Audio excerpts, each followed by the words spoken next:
Hello guys! Samahan nyo kaming kumuha ng parcel today. May regalo daw kasi sa akin yung asawa ko, in-order niya online. Tas ang astig dito kasi yung parcel hindi i-deliver mismo sa bahay nyo. May pagkukunan kayo. Ayan, nakuha na niya, may pa-heart-heart. Ano kaya yan? Parang nakaka-excite. Tas ayan, naglakad lang kami. Malapit lang naman siya sa bahay. Tas ayan, di na ako nakapagantay, pinabuksan ko na sa kanya. Sobrang nakaka-excite, promise. Kasi may po heart-heart na yun pa. Tapos ayun, malaki siyang toy. Stop toy siya, tapos baboy. Ang sakit char.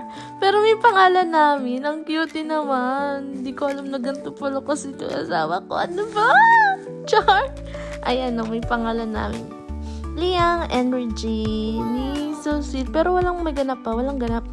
Ewan ko dyan, bakit naglalambing yan? So, ayun guys, kilig na naman ang taong ito.